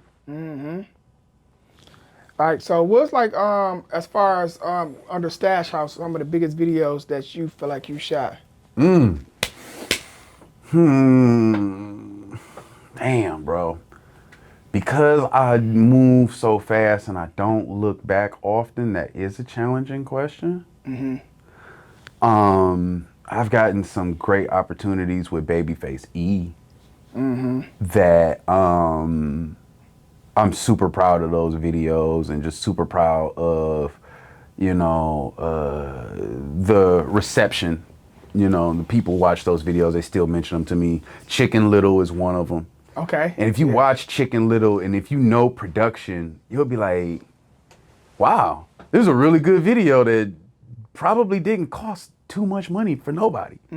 I spent time at the computer, you know, I suffered a house party with a bunch of, you know, young 20-year-olds, but that's about it. Like, it was some chill shit. But it was something about the edit and the beat that I was able to do something different, and I'm proud of that. And I know that's got some good numbers on it. What else? I did this one video for Young Thug's wife named Carlay, and Coi Leray was a feature on it. Wife? No, ex-wife. It was an ex-wife, not Mariah the Scientist. I was Excuse me. about to say, man. So I did a video for Young Thug's ex-wife, Carlay. Coi Leray was on the song too. Nice. That was really nice. We did that out in LA. That was a beautiful production. I had a crazy DP from LA. His name was John. He's a Mexican dude. Super cold. What else? The biggest Stash House has ever shot is Stupid Fat by Tess. Ain't nothing bigger than Stupid Fat. I was about to ask you. The biggest I have ever done with my life or my career is Stupid Fat by Tess. That's the coldest video ever. Yeah, talk about that, man, cause she hard. She hard. Yeah. That's good. Like, I ain't gonna lie. I feel like what Tess could do for the industry has never been done. You know, the type of artists that currently exist in the landscape create room for artists like Tess to add to that ecosystem. You know, I feel like Tess would be hard on a song with, what's that old girl, Jig, I think her name. Jig and a Tess song. You say I should do that? Yes. I got a Jig song on my mixtape that I'm super proud of. Her Jig song and Tessa's song on the mixtape actually play pretty close to each other, and they are two of my favorite songs on that track. Yeah. I think I might take that to the bank and cash it for sure. For sure. I might take that to the bank and cash it. Yeah, my baby Tess, she's super multi-talented. She's a businesswoman first.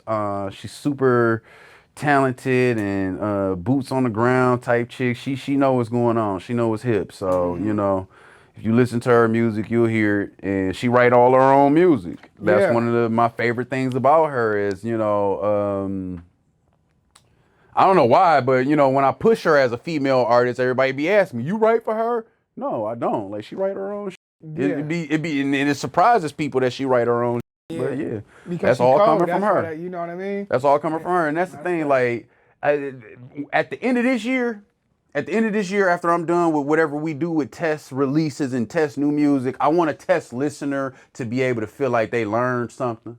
I want a test listener to feel encouraged and motivated. You know what I'm saying? And that's the direction we about to go in. Nice, nice, nice. So, is any other things you about to drop with her? Like as far as like some videos, she got some anything else coming up? Yep, Like she got a lot of shit in the works. she got a She got a lot mixtape? of shit in the works, but I'm not allowed to talk about any of it. Okay. Y'all got to Yes. stay tuned. Do you now? I know you dropped your own CD. Your Yeah. own, yeah. I dropped the Let's talk about mixtape. that little mixtape. I dropped the Man. mixtape. Yeah. So, Goat City, it's Stash House Goat City Volume 1. First of all, let's talk about the mixtape art, the artwork itself. Okay, especially in a time and age of ChatGPT taking over y'all listening experience. Yeah. Okay, the artwork has been done by a famous graffiti artist from here in Michigan, from Detroit. His name's Tony Shades. Okay. Tony Shades did my cover art years ago. That's the first Stash House logo that was ever made. It was just never released.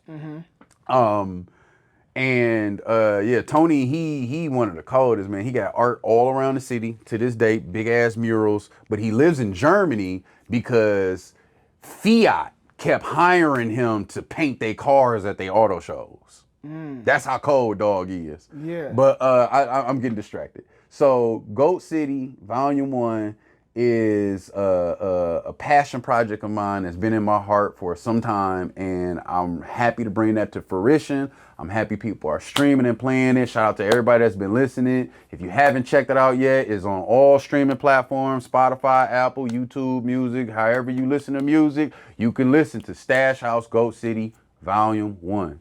Check that out. Who's Volume 2. all on it? Who's all? Okay, who all on it? We got we starting out with, we got Sada Baby, we got TJ, Glock Boy TJ on it. We got a couple of my artists, Rock Legend. We got Tess. We got Deuce Tutu. I got an artist out of Indiana that I developed for a while. His name's Lil Cappy. Super fire. They call him the Shroom God. He made real different music. Yeah. My other artist I developed, Rio DBMG. That's my cousin. Rio DBMG, he from the east side of Detroit, but he's based in Atlanta now. So Yes. good move for him, being able to tap into some different production and different resources. Yeah. Muddy Maya is on the mixtape. One of my favorite female rappers, Jazzy J, she got a few cold verses on that. Coco Chanel, one of the biggest baddies, she's on the album. My dude F&B Savage, he's on the album. Nice. I know I'm forgetting somebody, but hey, forgive me. Yeah. Forgive me if I'm forgetting you, but yeah. Y'all need to go check out that mixtape. Y'all need to check that thing out, boy. That's a good mixtape. Yeah, man. That's a good tape. Now I'll tell you this about the tape. I don't care who you are, what walk of life, I put a song on that for you. Yeah. I put you at least one song on there for you. So go listen to there and find your song. Yeah, fact. Might just turn your life up. No cap. Now, I gotta ask you one question. Like, as far as you shooting videos, like, what was like the most fun, exciting video you shot and like on set and just excited to shoot, just period? Whew. I did a video with Claire Saban and BFD Pac-Man not too long ago, and it was one of the most fun, bro. Like, we had all the girls in there in the donut shop. We had rented a donut shop. We rented a cake shop. We rented this cake shop over on the east side. We flipped it and turned it. Excuse me. We flipped it and turned it into they donut shop. And no, that shit was a lot of fun, bro. Oh, Yeah. another one. Babyface E catching feelings. That was a fun video shoot, man. I don't know what it is about me and like my back being against the wall and feeling like I'm about to have a panic attack and everything's about to end and we ain't gonna make it through the day. Make me make it through the day and push harder. Like that be the shit that really make us perform. And in hindsight, have become some of my favorite shoots. Yeah. The ones that were the hardest. Yeah. You know. What else was super fun?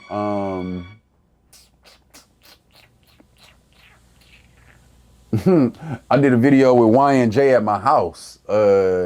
It's called, that nigga name all the songs after Coochie. One of them Coochie songs, we did it in my backyard. We had borrowed a bunch of swim apparel, a bunch of lingerie from this guy that had bought it all from like Shein. So I like had a box of Shein drawers. We put all the Shein drawers on the fake drying clothes line. Yeah. We had the trampoline in the background. We was trying to get the trampoline shots, and then we set up the other scene in the house. It was cool. It was some chill, man. It was just fun. Then Flintstones was torture, bro. Flintstones was torture, but it was one of the most fun, rewarding videos. It was a long song. It had a lot of artists on it. Flintstone had Y&J, Babyface E, RMC Mike, Crispy Life Kid, Grind Hard E, Louis Ray. And I'm probably still forgetting somebody. And like, you know me, we ain't just do one big ass scene, nigga. We did a scene for each one of them niggas. We did a scene in a scenario in the world for each one of them niggas. Brought girls in a Sprinter van out to fucking Flint so that they didn't have to look at the same girls that they looking at all the time. Right. Then we set up a green screen in the house and then did a green screen scene for each one of them niggas to make it like the family, do like the Brady Bunch. Yeah. Bro, that song was so long, that edit was so long. Shout out my boy TJ, 248 Cinematic. Could not have done it without you. You a beast. For real. Hard. So, yo, how was your relationship with Babyface E? I see you did a couple things with him, like. Yeah, it's cool. It's cool, man. He said some shit, on Kid L. It took me, it surprised the hell out of me. I opened up my phone, and there's a Kid L podcast, and Babyface E talk about some, yeah, that nigga Keefer, my favorite videographer, director. All I gotta do is show up, and everything just happens. So, yeah, he one of them ones. He cool. He a good rapper. For sure. He take his time with his releases. You know, he's not rushing himself. So I'm excited to see what he's gonna do with his career as a whole. But yeah, that's one of the guys. That's one of the homies. Shout out Mar, his manager too. Like, you and Art by Art. Like, That's my dog. yeah, talk about y'all relationship, man, and Man. how y'all connected. Me and Art connected just because we're like-minded individuals. We both appreciate good business and good art. And that's all it was for us. It didn't take much more. We started a platform called Mike Madness together. Yeah. It was a one-of-a-kind open one mic experience. Nothing has ever been done like it and will never be done like it. Yeah. That was hard too. I appreciate it. Yeah, Art, that's my homie. I'm always here for him, and he there for me, for real. Shout out to him and the clothes that he make too. Like he one of the coldest. He one of the coldest for branching out away from the videography and creating his own other lanes. For real. Yeah, that's my guy. Yep, that's the dude. I know y'all had him in here. Yeah. Y'all had him in here for sure. Just a couple more questions before we close out. Like, what's some hidden talents or that fans or people would be surprised that you got? I cook my ass. I'll be in the stove. There's only one thing I do better than shoot a music video, and that's go in the kitchen and cook some food, man. I'll be cooking my ass off. Oh, you really can whip some up, huh? I can whip some up. I can't whip up nothing better than my girlfriend, though. My girlfriend better at whipping up to me. Yeah. What else? Okay. Here's a nuance for me, and this is just one I'm just trying to make a thing. God first, family second, art after that. It's art is not first. You know what I picked that up off of? That movie with Marlon Wayne's Him. Oh yeah. The football movie. The football movie, yeah. And he was like football, Family God or something like that. Whatever he said, he was saying it all backwards. Yeah, I'm like, all whoa. Yeah. That's backwards. No, it's God, family, art. I'm big on my Jesus, and I'm real big on being a father to my kids, and I love that. Absolutely. For real. Absolutely. 100%. If somebody didn't live here, like what would be a go-to food spot you would tell them to go to? Asian corned beef. Oh, Go yeah. get your stomach flipped. Yeah. What else? Actually, okay, I'm gonna give you a good recommendation. Bluefin sushi.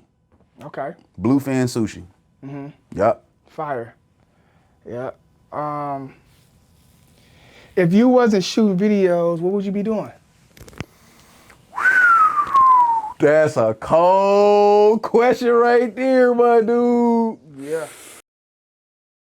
That's a cold question. I don't know. Yeah. I don't know. Yeah. This I was don't your know. plan A, B, and C. There is nothing else. Yeah, for sure. All right, you got anything coming up? Anything that you want to say? In every multiverse, I'm with a camera. Every multiverse, I got a camera. Yeah, nah, facts. Anything else I want to say? Shout out to the flavors. If you ain't rocking with my dogs, then you need to start rocking with my dogs because they cold and they good people, man. Stash House or No House. Go ahead, like and subscribe to their YouTube. Help keep providing these diapers. I do need diaper money, so go watch some music videos on that YouTube. Thank you. Yes, sir. You know it. Signing out.